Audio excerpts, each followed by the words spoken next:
श्रावण माह में जितने भी मंगलवार आएं, उन दिनों व्रत करके मंगला गौरी का पूजन करना चाहिए। प्रातः नहा धोकर एक चौकी पर लाल व सफ़ेद कपड़ा बिछाना चाहिए। सफ़ेद वस्त्र पर चावल से 9 ग्रह बनाकर तथा लाल वस्त्र पर गेहूं से षोडश माता बनाकर पूजा करनी चाहिए। चौकी के एक तरफ चावल फूल रखकर गणेश जी की स्थापना करनी चाहिए। एक तरफ थोड़ा गेहूं रखकर कलश स्थापित करना चाहिए।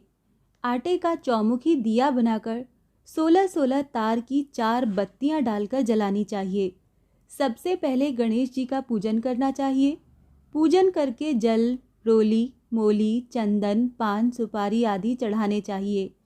फिर कलश का पूजन भी गणेश पूजन की भांति करना चाहिए। तत्पश्चात 9 ग्रह तथा षोडश माता की पूजा करके सारा चढ़ावा ब्राह्मण को दे देना चाहिए। इस सब के बाद गंगा जी की मिट्टी से मंगला गौरी बनाकर उन्हें जल, दूध, दही आदि से स्नान करवाकर वस्त्र पहनाकर रोली, चंदन, सिंदूर, मेहंदी व काजल लगाने चाहिए। 16 प्रकार के 16-16 फूल, पत्ते, माला चढ़ानी चाहिए।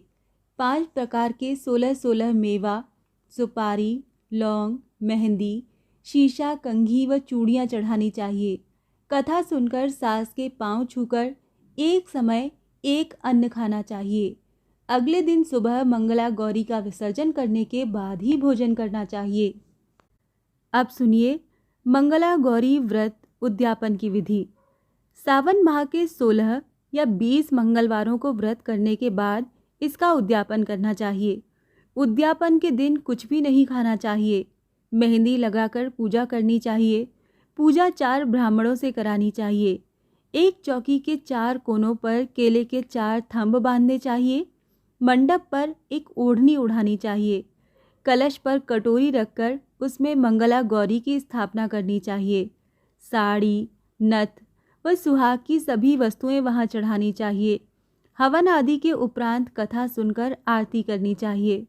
चांदी के बर्तन में आटे के 16 लड्डू, रुपया व साड़ी सासू माँ के पांव छूकर दे देनी चाहिए। पूजा करवाने वाले पंडितों को भी भोजन कराकर धोती, अंगोछा आदि देने चाहिए। अगले दिन 16 ब्राह्मण व 16 ब्राह्मणियों को भोजन कराकर ब्राह्मणों को धोती, अंगोछा तथा ब्राह्मणियों को सुहाग पिटारी देनी चाहिए। सुहाग पिटारी में सुहाग का सारा सामान तथा साड़ी होती है। सास को भी पांव छूकर सुहाग पिटारी देनी चाहिए। सभी को भोजन कराकर बाद में स्वयं भोजन करना चाहिए।